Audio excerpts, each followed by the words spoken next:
Hey guys, how are ya? I'm here to overview your Unit 2 exam, your written exam, and also your spoken exam, to give you a little kind of grammar update for this unit for Unit number 2. And before I get started, I hope you can hear my neighbor just down the street. He's doing karaoke. So anyway, hope you can, we've got a little soundtrack going on. So let me hop into the Unit 2 exam. 5 questions about reading comprehension. So they give you a paragraph, you have to answer it. 5 questions about listening. So make sure your audio is working on your computer, and then you respond through written questions. 11 through 25 is vocab. Study up on that. And then and that's in the vocab in the unit. And then 26 through 45 are going to be different grammar things. I'll send the hyperlinks to the guions. I don't know if you've seen those when you're watching the grammar videos. There's a little blue link in the bottom right-hand side that says guion, and those are a written out guide to all of the grammar. That's going to be super helpful. As far as the pronouns, they're pretty easy. Me, tú, su, or sus. Nuestro, and that's the one that changes. So nuestro, nuestra, nuestros, nuestras. And we're not going to worry about the vosotros. And then it should be ustedes is the su or the sus, depending on whether that's singular or plural. And that's also for the like el mío or la mía, and then el tuyo, la tuya, stuff like that. So check out the guion for that. Last but not least, Sarah or Estar. These are tricky. I'm going to share my screen here, and hopefully you'll be able to see Spanish Dict, which happens to be my favorite for grammar stuff. It's got a super clear layout that it just really connects with me. Hopefully it helps you too. There are 2 acronyms for, actually 3 I should say, for SARE and Estar. There's one for SARE, which is doctor, which stands for descriptions, occupations, characteristics, time, origin, relationships. Descriptions, these are for names, physical descriptions, nationalities, and even religions. So, for example, I could say, yo soy Sara, soy baja, macha, y delgada, soy estadounidense, y soy evangélica, for example. Occupations, this is how someone, what they do for their job. So I could say, soy profesor de inglés y español. Make sure, check this out. Make sure that you don't use the un or una. In English, I would say, I am a teacher. That's the article. But in Spanish, you don't use the article. You wouldn't say, soy una profesora. You would just say, soy profesora. Characteristics. These describe the person. Be careful when you use ser and when you use estar. For example, if I say, soy aburrida, that's an insult to me. It's saying I'm a boring person, versus está aburrida. It is boring. But I might say, soy inteligente, soy atrevida, soy amable, things like that. If I say estoy, it means today I am that way, but I might not be that way tomorrow. The time, days, dates, years, and time on the clock. So this is a reminder that with 1 o'clock, it's going to be S. With anything after that, 2 to 12, it's going to be son.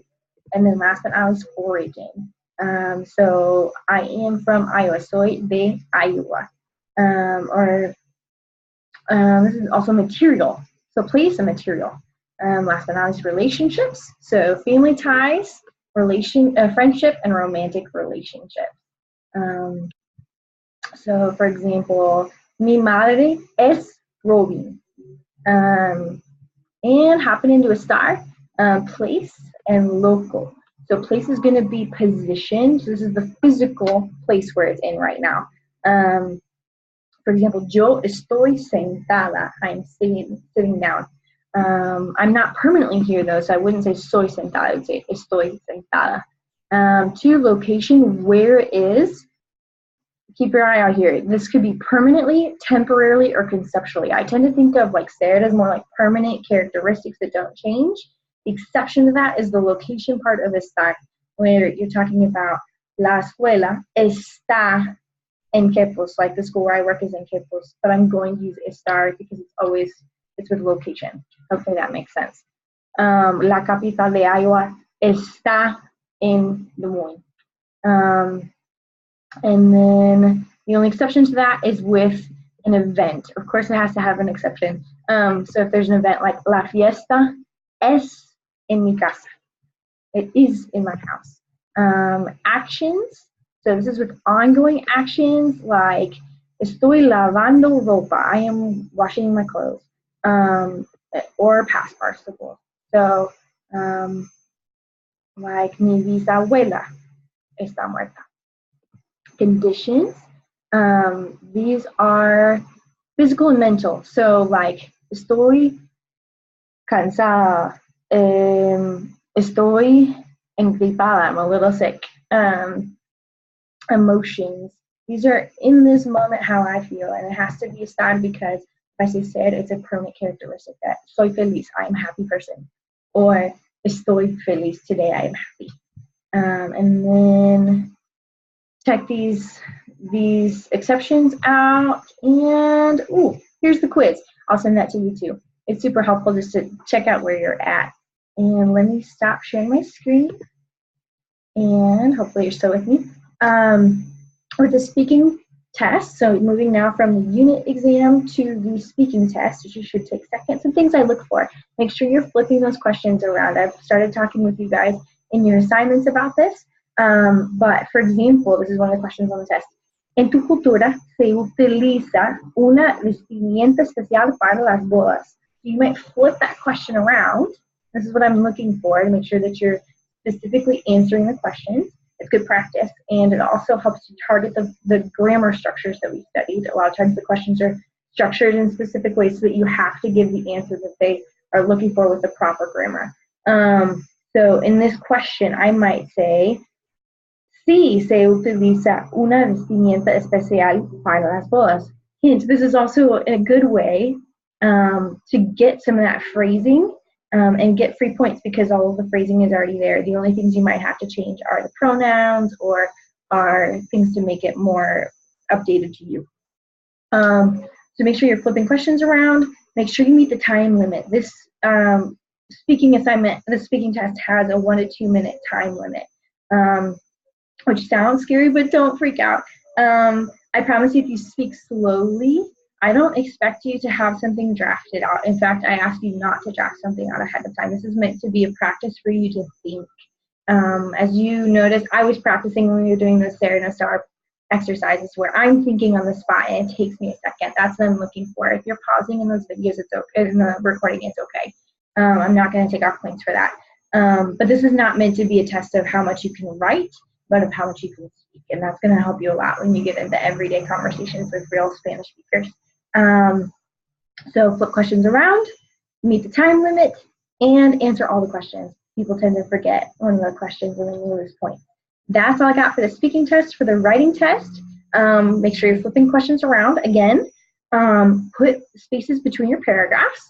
I will take off points for that this time around. And then minimum 3 sentences per paragraph.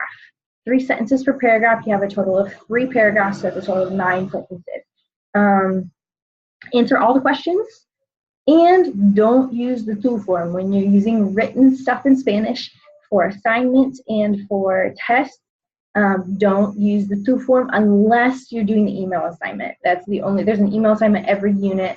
Last one was for Joaquina, where you can use tú because she refers to you as that. But when you're doing writing, you should either use the reflexive say, or you should use the usted form. So like, usted debería estudiar para el examen. Or you can say, se estudia para el examen.